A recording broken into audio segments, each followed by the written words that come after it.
Well, hello there. I guess I'm streaming live now, and I got my coins ready to show you. And what we're going to talk about today is these bills that we keep using every day, and we don't even know why. So, a short history on our U.S. paper money. Now, we never think of why we use this money. I mean, why do we accept it? Why do we work for it? Why do we accept it for our labor? Why do individuals accept it when we go to purchase something? Ever wonder why? Like, why do we use it, accept it, the paper currency bills? Well, we we do because we know other people who accept it. We know people who accepted it before in the past and they'll accept it tomorrow in the future. And so it's a confidence. It's a confidence game. There's no intrinsic value to this dollar. The only uh, reason why almost every country in the world uses the dollar is because OPEC, the largest 80% of the world's oil output, and they only sell in dollars. So this organization OPEC sells oil in only U.S. dollars, and that's why every single country in the world has to stockpile U.S. dollars. And if they didn't have to buy oil in dollars, then all these dollars that are around the world would come flying back to America. Migrating back to America. Now we're going to have, I'm going to go over how the scam works. Okay, guys, I'm gonna explain to you exactly how paper gets into our monetary system and and gold and silver are basically just put to the side. Okay, so first of all, the U.S. Constitution says that only gold and silver can be used as money. Now, gold and silver has been used as money for thousands of years. Now, paper was first introduced by the Chinese, and yes, you guessed it, China. But we're going to stick to the USA because that is what the world is using today. Now, again, the U.S. Constitution says that we have to use gold and silver, only gold and silver as money, not paper. Didn't say anything about paper in there. There's nothing about paper, nothing about ink, nothing about anything like that. Gold and silver are only to be used as money, only. Now, the dominant form of money at the time was the Spanish coinages, which was like pure silver, because they had a lot of silver mines in southern South America. Um, Now, when we started making our U.S. money, we adopted the standard that the Spanish was using because it was the standard the whole world was using. Basically, the Spanish was the reserve world currency. It had a specific weights and measurements, of course, but in its purity of the gold and silver inside. Um, Now, to be as clear as possible and as understanding, I'm going to have to lay it out in basic terms, okay, guys? Now, gold and silver, again, was always used as money. Banks would issue bills called certificates. And I have a one that actually, you can see the silver certificate in it. Uh, the banks would issue certificates, you guys, depending on how much bullion was in the bank. See, this is silver certificate. It might be backwards on this thing. Um, Now, the only way that banks could issue these bills were if they have bullion in the bank. Now, currency for the gold and silver that was deposited in the said bank. So basically, if I deposited this one silver dollar, if I said, okay, I want to put this silver dollar into the bank, then the bank would issue me this silver certificate. So I have to lug around these silver coins. If I had 10, 20 of them, they'd give me 20 of these bills or a $20 bill because it's all interchangeable. And so the money, the gold or silver, was in the vault, and the bill, the currency, the claim check, was so that the holder of it could redeem the silver or gold at any time that he pleased, that he wanted to. During the Revolutionary War, uh, uh, America stopped gold redemptions and silver redemption and issued government-backed currency called the U.S. Continental. It also happened during the Civil War. And the Continental and the Greenback were printed and out of the wazoo. The Continental, the Confederates printed a bunch of fake currency and issued them out, so it literally was worthless. And that's where the term is not worth a Continental came from. If you've ever heard that term, basically because the Continental Bill was worthless. So was the Greenback at the time during the Civil War. But after the Civil War, gold and silver definitely came back in circulation. Now, both. Now, this is why governments do not like gold and silver. Okay, guys, they don't like the gold and silver standard because it keeps government in check. It does not allow them to go and use deficit spending and spend more than what they have or what they collected in taxes or currency or revenue. Um, Okay, so let's continue on with this scam, okay, guys? Now, after the Civil War, gold and silver was put back into the monetary system with regulations. They were drafted on private banks where to operate, and this was like the Gold Coinage Act of like 1887 or 1876, something like that.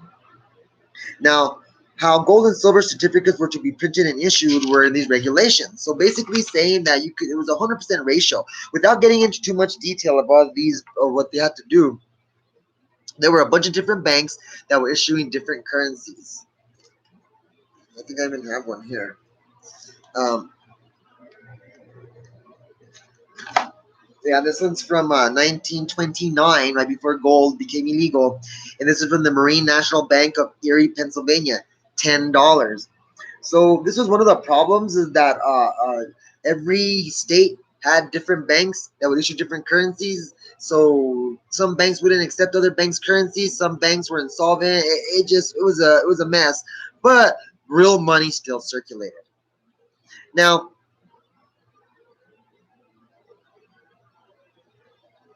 everything basically ran the same, like I said, all the banks. A depositor would come in again with their gold, with their silver or their gold, and let's say I go and I take myself 100 of these gold coins, 100 of these $20 gold coins, and the bank would say, "Okay, sir, you have this much deposited in the bank, and anytime you like, you can come and get some currencies to use that." Gold and silver is heavy; it's bulky, um, and so it's hard. Now you carry a bill around. It's another gold certificate. And it says here that Federal Reserve note, when the Federal Reserve still held the gold, says redeemable in gold on demand, or at the United States Treasury, or in gold, or lawful money at any Federal Reserve bank. 1928. This bill I have is from 1928 also. And it says the same thing, but it has a little uh, uh, uh, goldish symbol on it. It says gold certificate. It actually says in gold coin. So for this $20 gold coin, they would print this $20 bill and issue it to me. And they couldn't print more. Now, it was a 100% ratio. $20 for a $20 gold coin. Now, no more notes could be printed than there was money in the vault. Now we got this explained. Now in 1913, the Federal Reserve Act came into play. And oh my gosh, it's when everything started going downhill. We let a central bank come in and take control of our monetary system. A private centrally bank, not the Treasury, not the Federal Reserve, not the U.S. Treasury.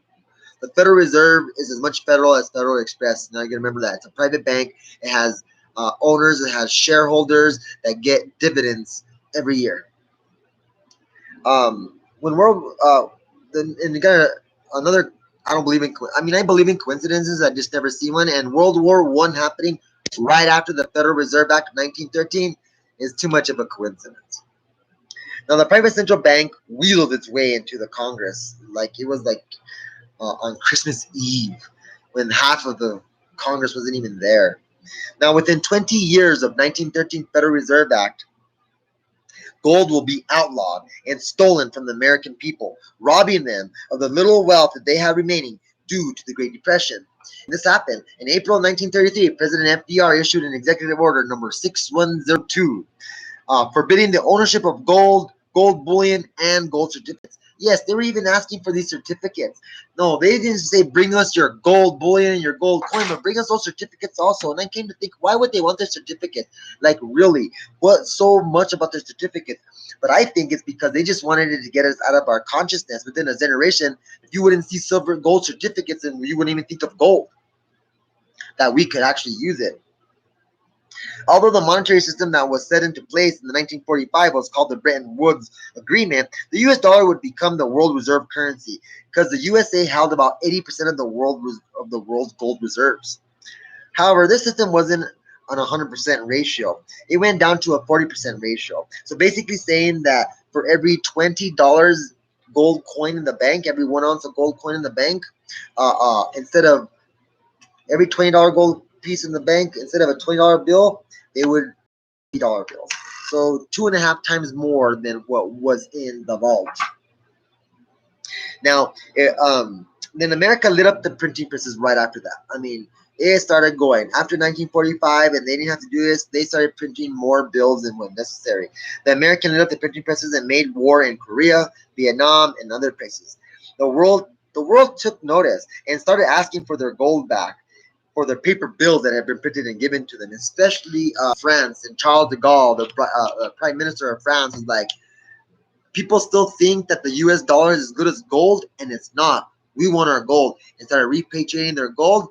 And in 1971, so many countries uh, uh, uh, had repatriated their gold that the reserves in the US Federal Reserves had dropped by 50% or more. So President Nixon at the time, 1971, took the USA and the whole world off the gold standard and made the US dollar and every other currency on the planet fiat, all a confidence game, not backed by anything or anyone or any confident, only confidence. However, the US dollar still wasn't dead because the USA made some moves at the time. It made some deals with Saudi Arabia and their oil and the oil conglomerate of OPEC, agreeing for the total protection military and economically of Saudi Arabia, and OPEC, who supplies 80% of the world's oil, would ensure that they would only sell their oil in dollars, and in fact making the whole world have to stockpile and put on reserve US dollars. And if they didn't have to buy oil in dollars, and there was no need for all these bills to be hoarded by these countries and central banks. The Federal Reserve printed more money in 1 month than in the entire history of the USA. So when the 2009 economic world financial crisis happened, the Federal Reserve went into quantitative easing. That meaning that they started printing more money to help liquidate these banks that have gone insolvent. Um, and they literally printed in 2009, before the first round of bailouts, the total currency bills printed were at 800 billion. So regular notes, there was only 800 billion printed in the whole world. 800 billion. Seems like a lot, but that's all the US had printed from 1776 to 2009. Then in 2009, they really lit up the printing presses. By 2014, the Federal Reserve had printed up into the excess of $4 trillion. That's 4,000 billion. Remember, they had made 800 billion. And then within 5 little years, had jumped up to 4,000 billion, or in essence, $4 trillion. And that's just the base currency, you guys. That's just the money that they printed. That does not come into light the digital money that is out there, and the factual reserve banking that is issued, and what else? Oh, and credit. We haven't even added credit into that. So in the world has never been in this situation before. I gotta tell you guys that this is the time right now. In 1971, when they took us off the gold standard, gold was at $35 an ounce. Within a couple of years, it went up to $200 an ounce. People were laughing and screaming at people when they said gold will be at $800 an ounce. Ha ha ha ha! Yeah, right. Gold rose to $800 an ounce. It was unprecedented, and right now, the reason why it did that was to make up for the currency that had gotten printed. And now, since the currency is up to 4,000 billion, basically 4 trillion, gold is going to have to Mike Maloney says in his video, $20,000 gold. That means this 1 ounce of gold that is about $1,400 right now would be $20,000. And that just, I could just imagine where silver is going to be. Silver, I think, is going to make it into the triple digits. Right now, it's at $16 for 1 ounce of silver. Are you kidding me, you guys? Like $16 for 1 ounce of silver. It's on President. And I just want to show you this cool bar. Jesus kicking out the money lenders. I don't know if you can see that. Anyway, well, hopefully this video was informative. Hope you understood why we use paper right now. Crazy why we use paper, and why silver and gold are real money. And eventually, all these countries are dropping the dollar. They're ditching the dollar. In Zambia and Africa, you go to jail for using U.S. dollars. It's illegal there. Why? Because the world is catching on to this scam that we've been pushing on to the world for over almost 100 years now. So get ready. The way you get ready is by stacking silver, stacking gold. If you need to learn how, watch my other videos, message me, and I'll be there to help you. Until next time, thank you for your time. Please share this with everybody you know. Click on the subscribe button. Click on the notification bell so that way you know every time that I come up with a new video. And please share this with everybody that you love and know so that they can get the information and knowledge that was not taught in school. They don't teach us any of this in college or anything. I mean, people, I've heard of silver certificates, but I really never ever knew exactly what it was until I did the research and found out that it was just a claim check for real money. These are claim checks, real money. Thanks again, you guys. Leave a comment below, and I'll see you next time. Peace.